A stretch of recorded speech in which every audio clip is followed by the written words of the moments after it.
Hello, everyone. It's really great to be here at JLF Boulder, for first time for me, and to be here with these wonderful writers, multi-talented writers and translators. I was first a little bit surprised to do, I'm a journalist and a fiction writer, so I was a little surprised to be asked to moderate a translation panel because I don't really translate. But then I realized actually I'm translating all the time. So we're going to be talking about the challenges and joys of translating, especially these three writers are translating. Andrew out of Sanskrit, I think, and medieval Hindi, Holly out of Tibetan, and Navdeep out of Punjabi, which is the language of North India. And then I realized that actually there's also a very large group of writers in America. We are not translating directly from a text in a foreign language, but those of us who come from other backgrounds, I'm Indian, and so if you're reading Asian American literature or Hispanic American literature or literature by writers who are originally from Africa or their families might be from Africa, we are all in our heads translating the dialogue that we might be writing about, of our families, as well as our culture and the thinking of those cultures. So translation is actually a pretty wide activity that a lot of writers in America today are doing as the nation itself changes. But of course, these three writers are doing the very technical and artistic act of translating other people's writing into English. And so we'll get into, what it's like to translate. But first, each of them will present to you a short introduction of their work, as well as reading a little bit from the work so you can get a sense of it. So Andrew, would you like to start, please? Yeah, thank you, Parul. I did a really kind of unusual and crazy thing about 40-some years ago, which is I started to study this incredibly difficult language, Sanskrit, out of really poorly organized textbooks at the time, but I somehow doggedly stayed with it. And over the years, at the time that I got into it, India had sort of lost favor with the US government. I didn't know any of this history, but at the time, South Asian studies and language and literature programs were being closed down across the country, or really funds withdrawn, because there had been a recent rapprochement with mainland China, and all the money was suddenly focused on the mainland China. Banks and investments, intelligence, military, all that went one direction, leaving those of us who were interested in Indic culture, Hinduism, Buddhism, but also the great secular arts with very little resources. So I got into translation really feeling I was more like along the line of Ravi Shankar and George Harrison with the sitar, or when you'd go into head shops to buy a pipe, you could also buy beads or bedspreads from India, and there was a sort of street-level interest in Indic culture that was around, and that was where I really, began my work. So I'm also a poet, and that's how I identify myself, but I also see translation as central to my work as a poet. I often learn how to speak from the work I am translating. I learn how to express certain things. I learn how to take on different voices. And very often I drop bits and pieces of translated poems into my own poetry and into my essays too, of course. I've recently thought I'd bring together a couple of these different gestures. As I said, I've been doing this a long time, the Sanskrit translation, and all the way back in my first book, which came out in 1991, Dropping the Bow, I had translated a marvelous poet from ancient India named Vidya, woman poet, considered the earliest possibly and the greatest possibly of all the Sanskrit women who wrote. So little is known about her, as I like to think of it. All the facts about Vidya could be engraved on a sesame seed. Anyhow, over the years I translated Vidya. That led me into the medieval, you could sort of say Hindi, but Gujarati and Rajasthani poet Mirabai. Songs of Mirabai just came out in its third incarnation. The print is still wet.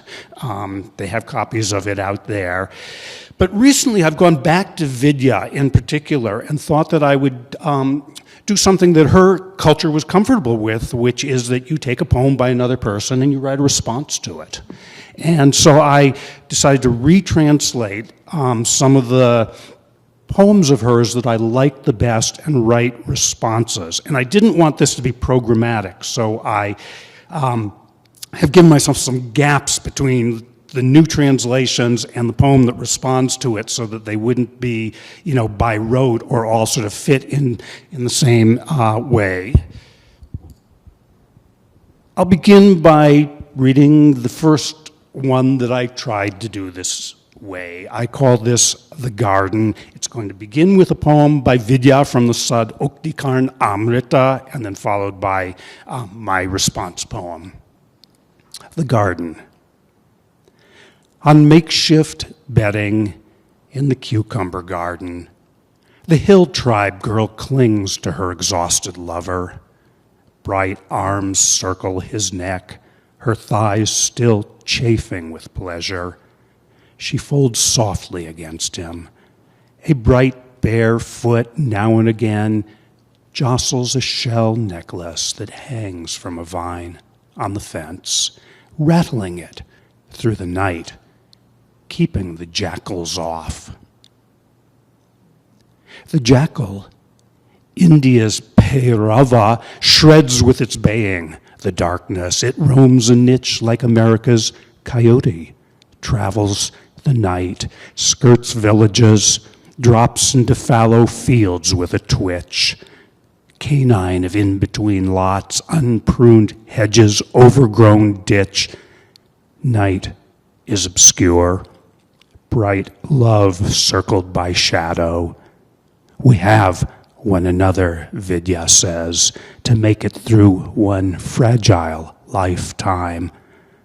Lamp of uncertain delight, world of premonitory threat.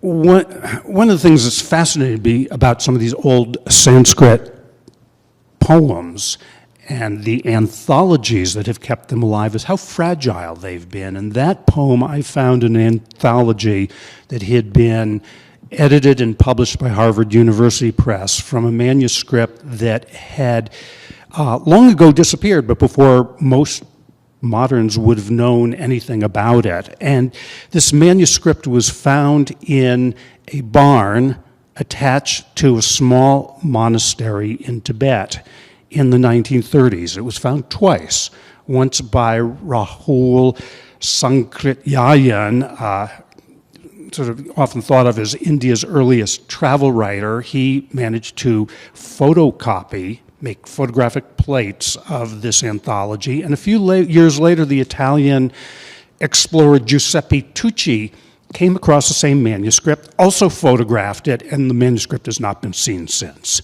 And that's what we owe many of these poems to, is that manuscript. Terrible quality photographs, very trying conditions at high elevation in a barn, and then to carry, the plates out. This is a similar poem, but it's a kind of imagination or fantasy of my going in search of that same manuscript. And it ends with a poem by Vidya. Far to the south, a river. Grime of 3 weeks on my trousers. I study the thin broth. Not a fleck, not a spare sliver of goat meat, not since the roof fell in.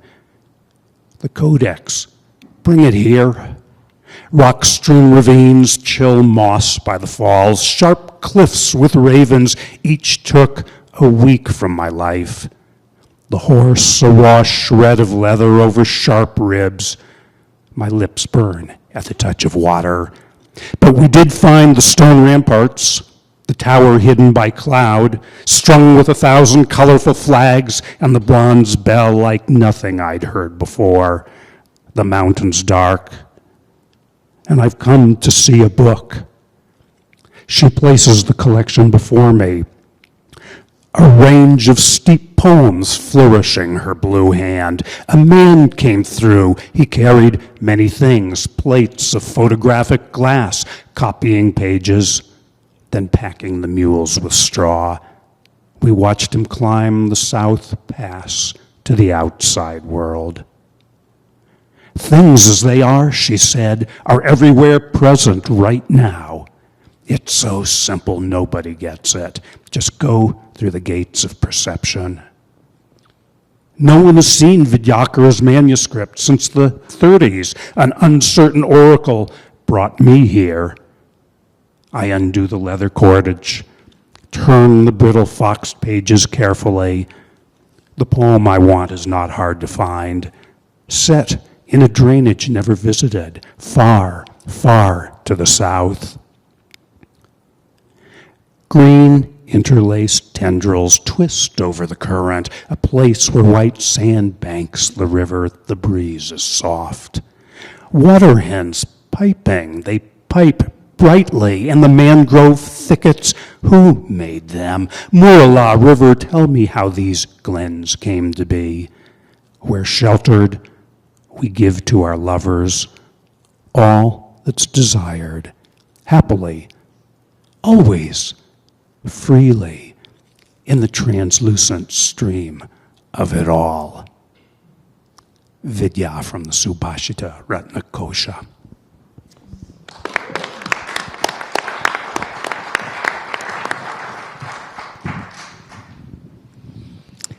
Thank you, Andrew, so much. Really beautiful to hear not just your impeccable translation, but your poetic responses. Really delightful. So I'd like to share today some more contemporary work, actually Tibetan pop songs. When I was traveling in eastern Tibet for my dissertation research back in 2004 to 2007, many trips back and forth, I really needed a diversion, and I got obsessed with Tibetan pop music and VCDs, so watching music videos. And it was great for me, a textualist, because of karaoke. They actually had, right, the Tibetan that I could read alongside listening to the songs. And I started to notice that the poetry was really good, too good. Who was writing this poetry? It was not the pop singers, who are really great folks, but not great, great poets. It's not like here where you have the singer-songwriter phenomena. So I started doing research on it, because that's what I do as an academic. You find all kinds of things in the field that you suddenly get interested in. And I realized monks were writing this stuff. Not all of it, but a lot of it. And even some of the words from great lamas were being set to pop music. So that was a kind of revelation, and I started collecting these VCDs, which are like DVDs, and especially ones that related to devotion to Buddhist lamas. And many of them I found as I toured different monasteries for my research were actually produced by monasteries. So this is kind of Buddhist devotional music, except it's performed by mainline pop stars. So really interesting. And what you see in that music is a kind of meeting point of devotion to the Lama and loyalty to the nation. So the Lama is standing for more than just a great Buddhist teacher. They're standing for Tibetan culture itself. And Khenpo Jigme Phuntsok, a figure that I have researched, he lived from 1938 to 2004. He is one of the great figures from Eastern Tibet that helped revive Buddhism in the wake of the devastation of the Cultural Revolution. So Tibet is in an ongoing context of colonial violence. And during the 1980s and 90s, there was a kind of reprieve and liberalism. And it allowed Buddhist teachers to rebuild monasteries across the plateau and become advocates for the revival of Tibetan culture and language itself. So Khenpo Jigme Phuntsok, who you'll see in a moment, I'm going to show you some pop songs. And he wrote a piece of advice called Hard Advice to Tibetans for the 21st Century, which he wrote in 1995. And he basically advocated for Tibetans to maintain their self-determination. Rangsuk Mashor, don't lose self-determination, is one of his slogans. And by that he meant adhering to Buddhist morality, morals, and values like compassion and cultivating a good heart. And also he meant by taking pride in Tibetan culture, having love for the Tibetan language, and working to preserve that under great duress and threat from the state that is trying to assimilate Tibetans into Chinese culture. I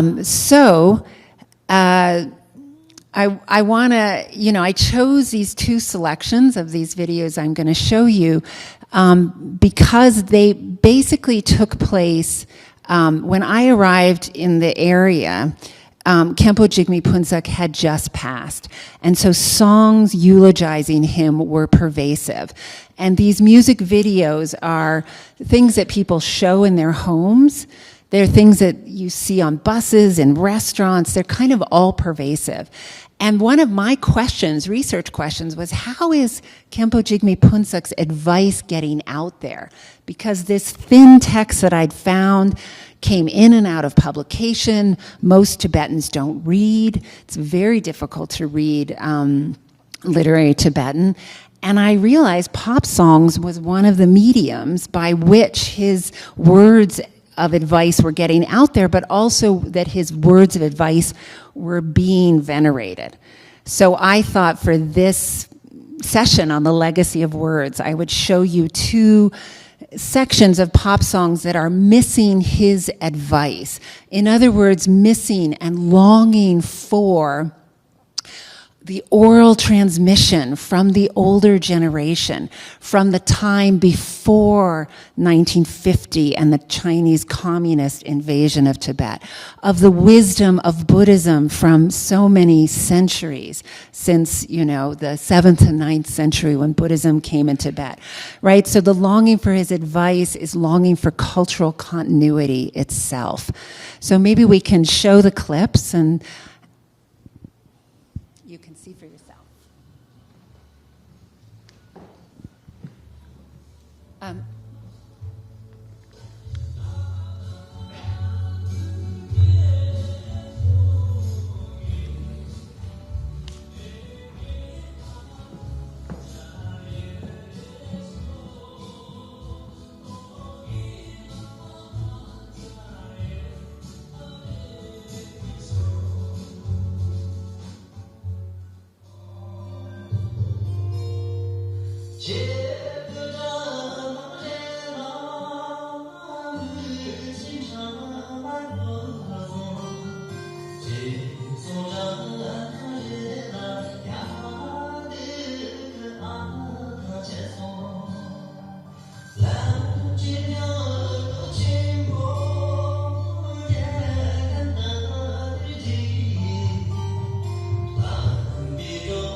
Okay.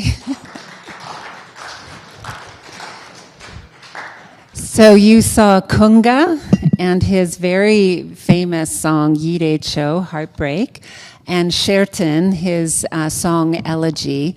I mean, the beauty of the song styles is quite amazing. You saw Khenpo Jigme Phuntsok himself and Larangar, or Larang Buddhist Academy, which is the Buddhist academy that he built up, which is an incredible place for the preservation of Buddhist teachings. It's a revival of monastic scholasticism with over 10,000 monks and nuns. So I translated, this is also ink dripping off the page, 6 songs by and about Khenpo Jigme Phuntsok. There's some songs that he himself wrote that have been put to song. It's called Longing to Awaken Buddhist Devotion in Tibetan Poetry and Song. And so that's available after this session out there.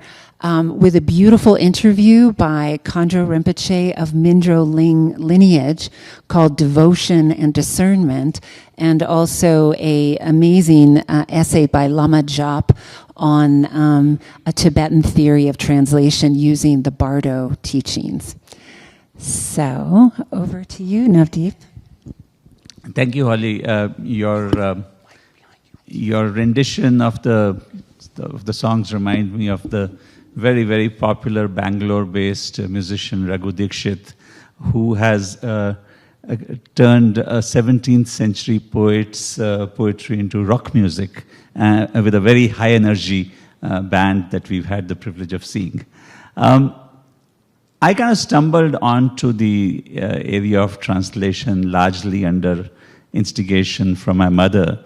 All of the work that I've done, the 5 books so far, are books written by my grandfather, who was quite a remarkable man, born in 1897, passed in 1971, had virtually no formal education beyond 4th grade, and yet proceeded to write a staggering 59 books, including 38 novels, which sort of got him the moniker of the father of the Punjabi novel, and usually referred to as Nanak Singh, the novelist.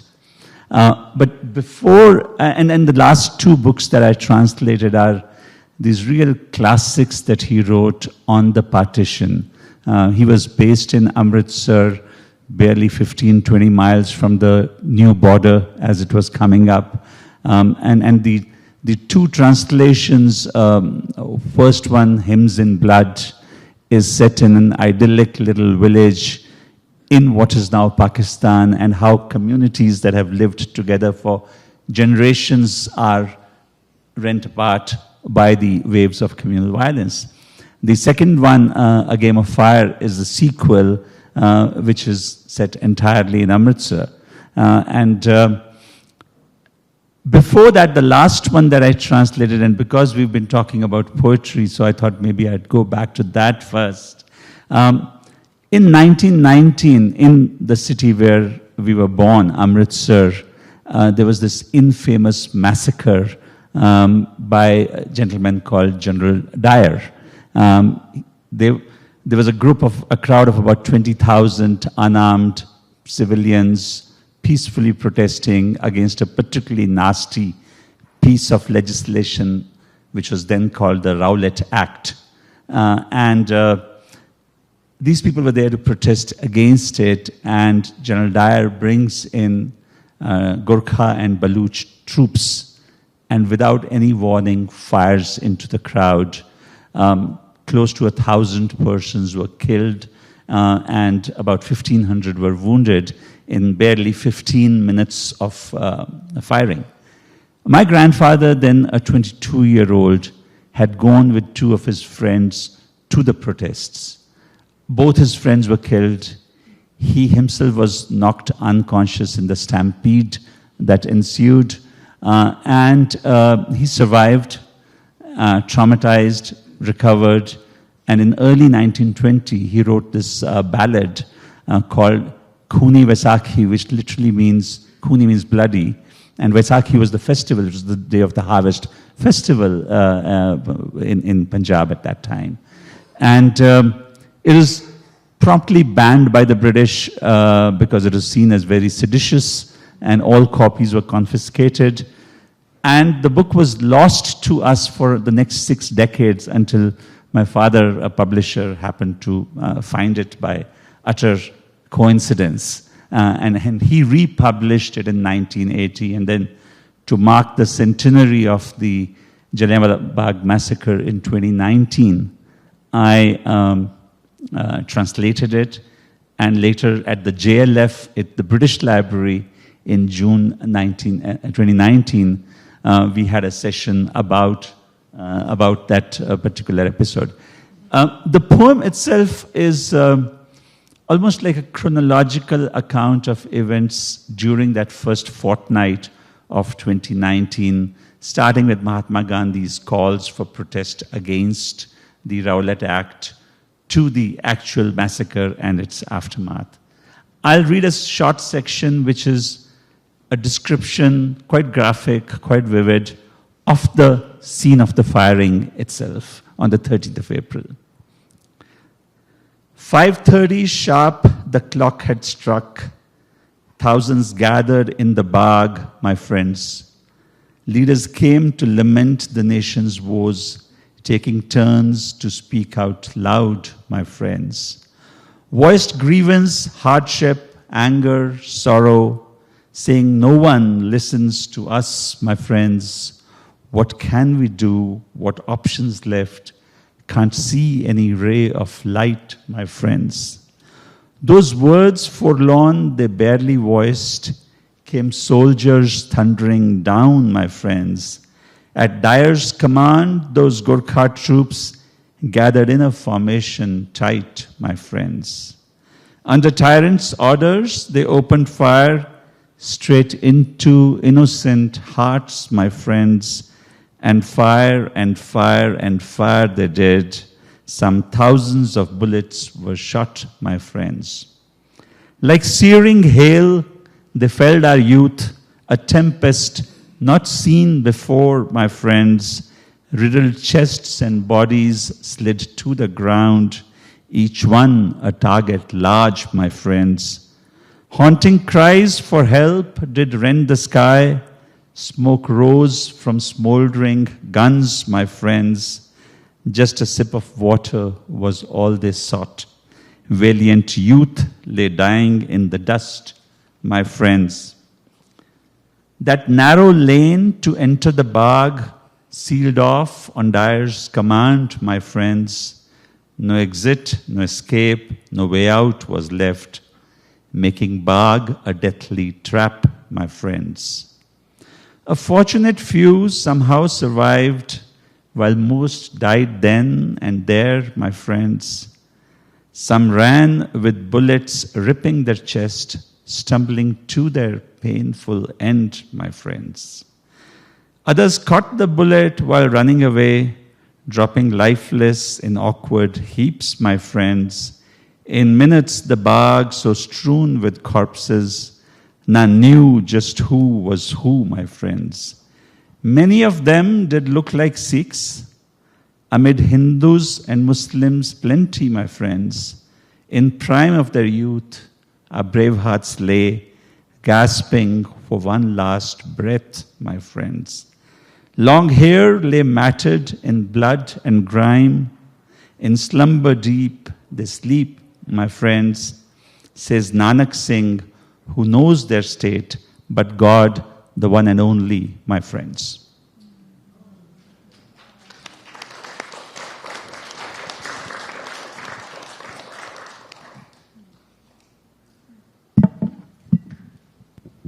Well, that was a beautiful presentation from each of you and taking us into a different time and slightly different culture, although of course it's all in the same region. So we're going to talk a little bit about the actual act of translation. And I just wanted to mention that, if you think about it, language contains everything of humanity, right? It contains place, the places that we have built and the natural beauty of the world.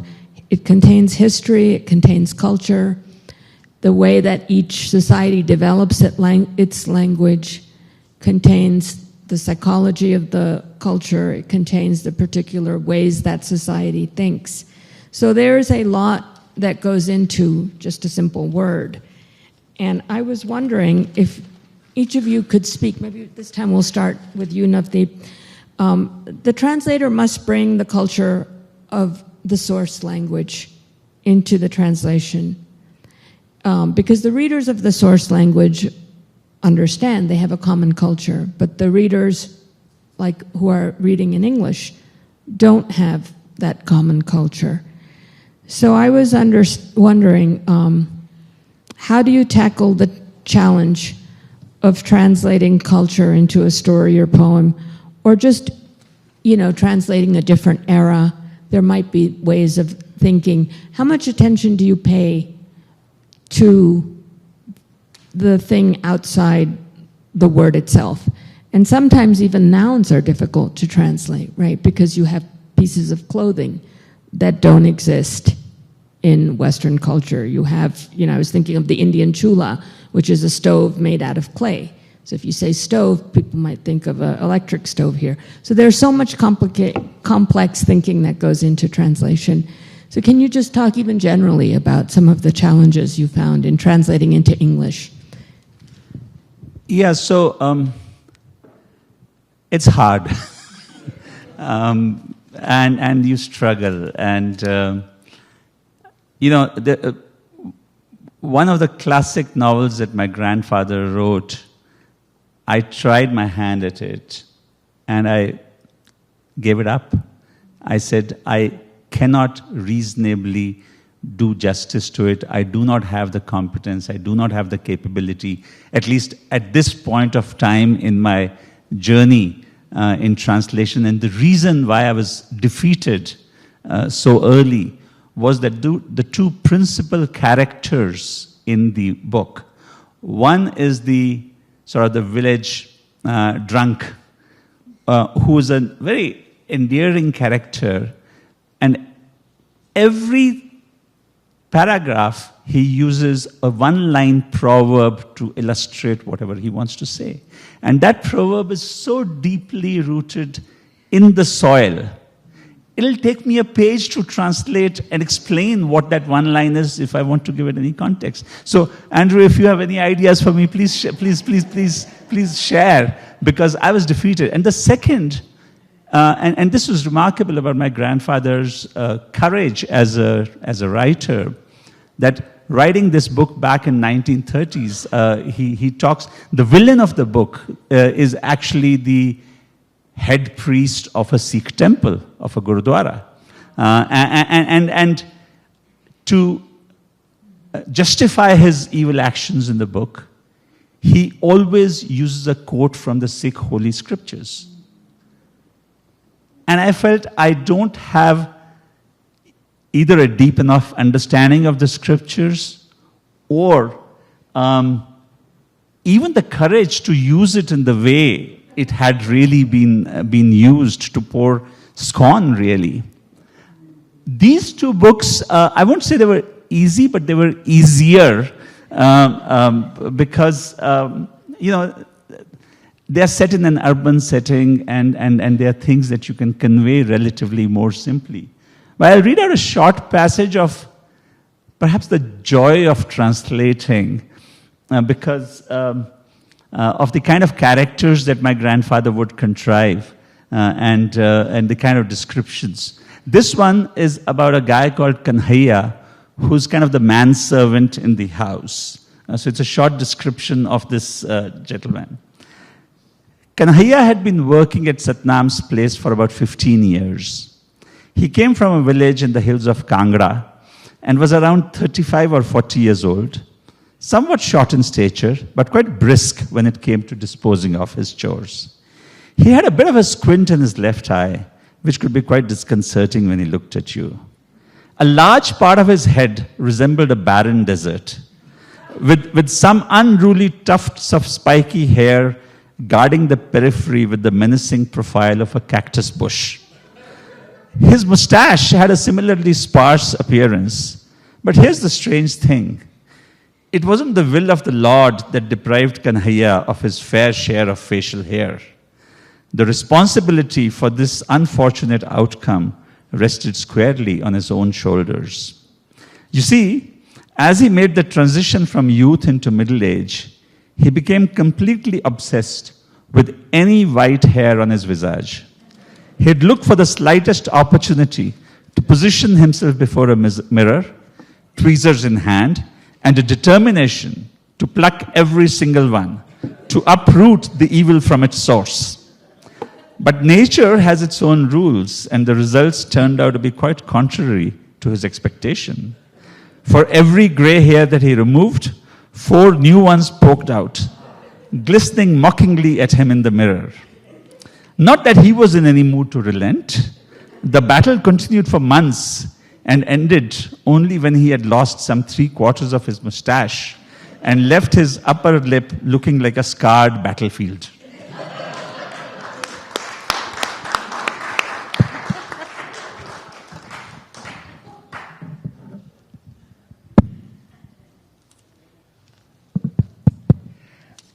Thank you so much. Beautiful to see both sides of your grandfather and your own journey as a translator, both the incredibly profound and tragic and also the humorous. The levity of that was really wonderful, very human moment with tweezers and a different kind of battlefield.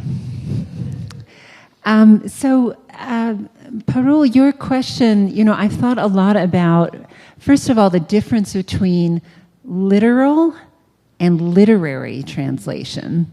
So that's one distinction we can make. In the translation of Buddhist materials, people have tended to go towards the literal because they don't want to get the teachings wrong. And then you get these incredibly dry, crackly, academic translations that are actually difficult to understand because you really need to know either the Sanskrit or the Tibetan to be able to understand the funny, even the sort of structure of the phrase is too faithful to the original to be comprehensible in translation. So it's more like a glossary than a translation. There's the other issue, though. So I've been part of a group of scholars and translators who've been very interested in literary translation, capturing and honoring the form as much as the meaning. We're not choosing between them, but actually caring for both of those. And this volume, Longing to Awaken, came out of a conference held at CU Boulder in 2018 called the Lotsawa Translation Workshop, in which we really encouraged people to experiment with their translations and to really honor the literary features of the text. And so it makes for really lively translations. And I think in a way that is communicating quite a bit about the actual meaning and spirit of the text.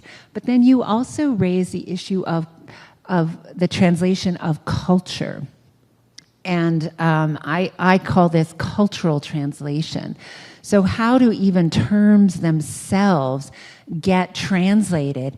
And what happens in that process? Because, there's a famous kind of trope in translation that the translator is a traitor because one can never be totally faithful to both the original and the host language. So in this volume, Longing to Awaken, my co-editor and I, Dominique Townsend, really grapple with the term devotion. And this is the same term that is used to translate bhakti in Sanskrit material and mugu in Tibetan material. One more Hindu context, one more Buddhist context. And the two terms and the two notions are so completely different. Devotion, the term mugu in Tibetan really means mupa means inclination. It means kind of, you incline, you're inspired by something and you draw your attention to it. And gupa means respect and humility. And what we found in devotion, as Tibetan Buddhism has been culturally translated to this country, is a lot of idealization of the guru and a lot of emotionality of devotion as this kind of religious fervor from a kind of Christian notion of devotion, and maybe even some of the emotional resonance of bhakti that has distorted the simple notion of respecting a teacher and gaining a conviction in the teachings themselves, which is the Tibetan notion. So all the kind of, fawning over lamas and the sort of treating them as celebrities is a kind of distortion that we can't just say is a translation problem, but I think there's a translation problem right nested in there.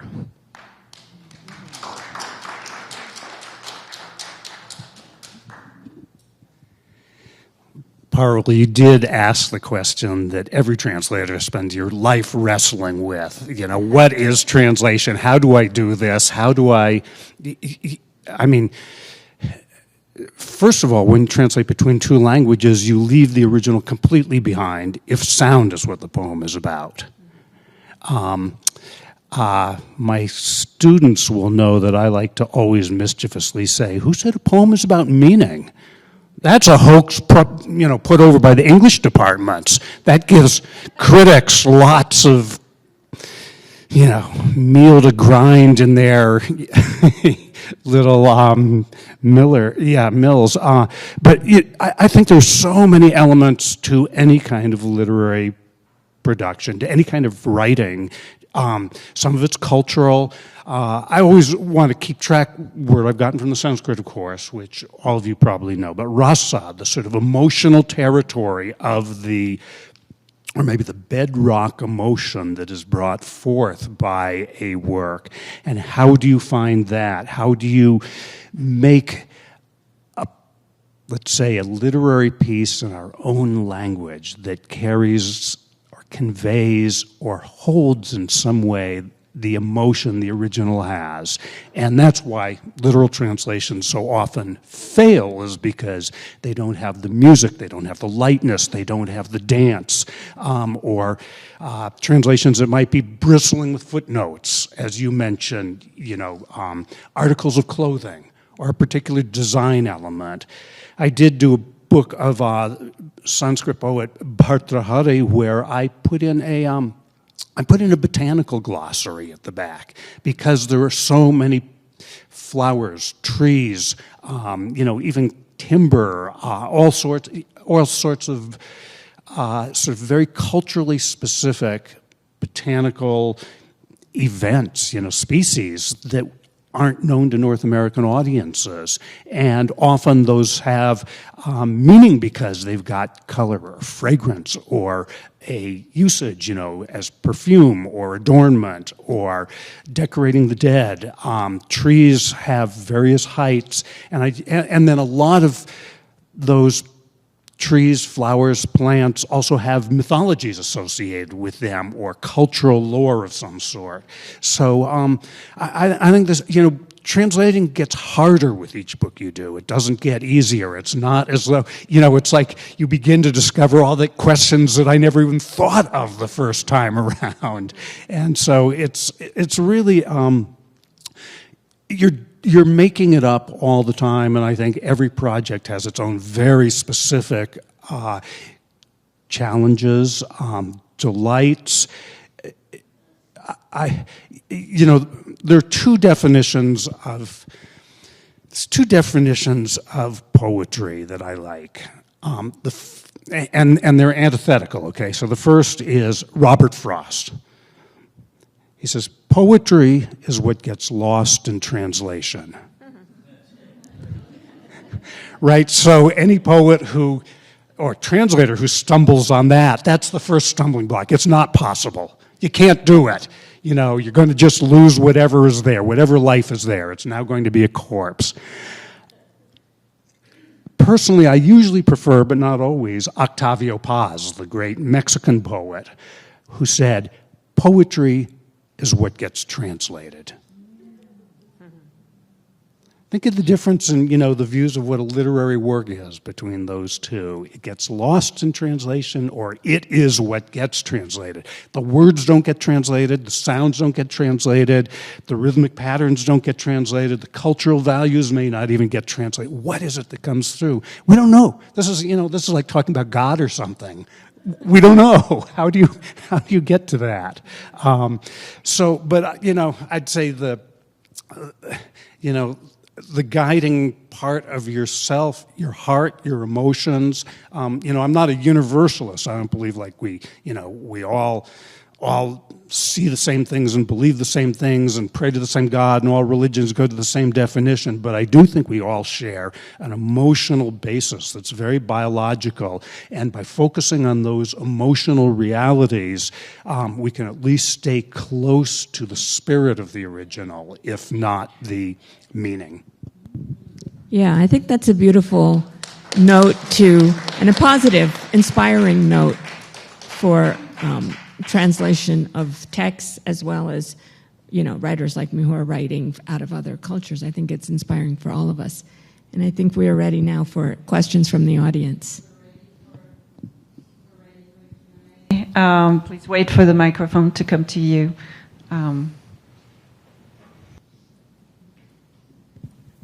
I know it's very difficult to translate because so much is lost in translation, but I once got a translation of Mirza Ghalib's poetry from the Ghalib Foundation, no less. And I know those poems in Urdu, but I could not recognize what they were about in translation at all. It was so absurd. And I will never buy a translation again of anything in Urdu, because Urdu is a language which is composed of Persian, Arabic, and Hindi. So in any case, it's a composite language, and it relies on wordplay and the sound of things. So I don't think Urdu is translatable at all. Other languages may be.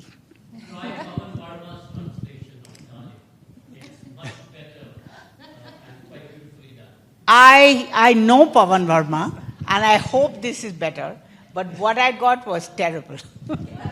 Well, you also have the problem that you're talking about a song tradition also. Yes. It's not just words on a page. And when you reduce, just everybody for a moment. It's not song tradition. Mirza Ghalib wrote poetry. Poetry, but isn't Yes. it passed on by song very often? No. Okay, well, interesting. Hit the microphone here so that we can record it. I'm saying if I know little of Urdu, not all of it like you, then for me, if I read Urdu, or maybe I can't read Urdu, then I read it in English, right, the translation, and when I listen to it, it'll make much more sense. So I would say translation, it's one must do the translations and must read the translations to get to the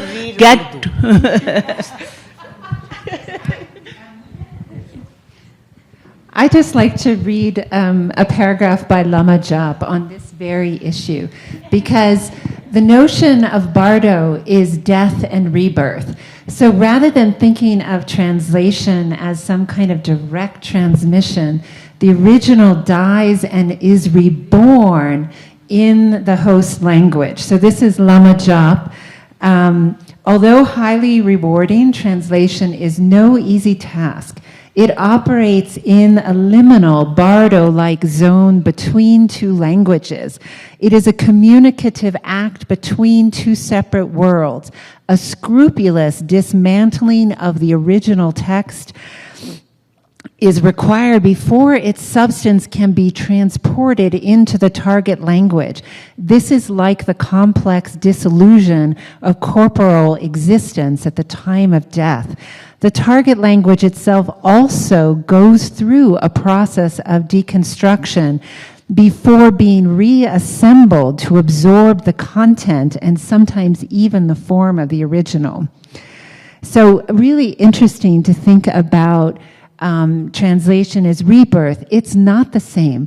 I've found people shocked when they read two different translations of the same text and can't believe it, have that same disbelief.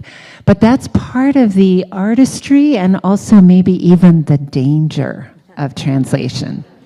Yeah, I'd love to say two things quickly. One is a huge percentage of translations have been started by people who were disgusted by earlier translations they saw. I mean, really, you have to accept, that great emotion at the outset, or at least appalled, let's say. Because it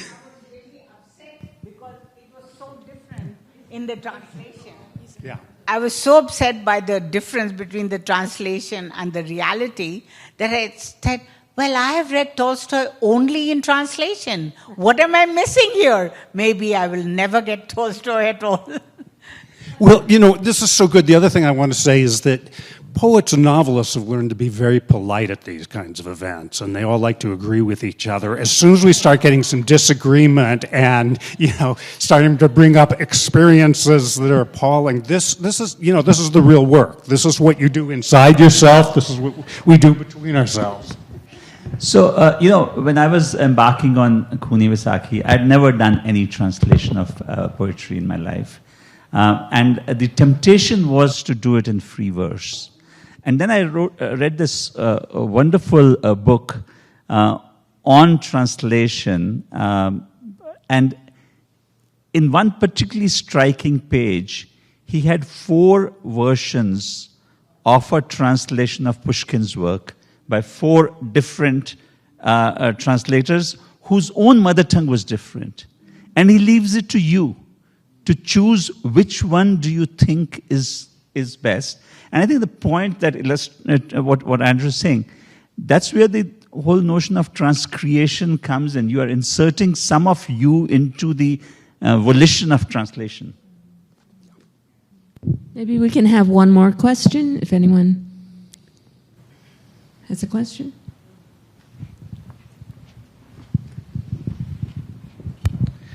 My question is for you, Navdeep. And since you were working on translating your grandfather, what was your relationship with him? Did you know him very well? How present was his voice with you as you were trying to use it in a new language? So, he passed when I was 12. And my childhood memories of him are, us as kids in his company, him entertaining us with stories, without any real appreciation that we are sitting around Punjab's greatest storyteller. And he's improvising and basically entertaining us, a gaggle of kids who would sit around him during our summer vacations. I think these last 3 books that I've done, in particular, have enabled me to understand him, not as the genial grandfather that we knew as kids, but as the towering intellectual that he was. That understanding has come to me through the act of translation.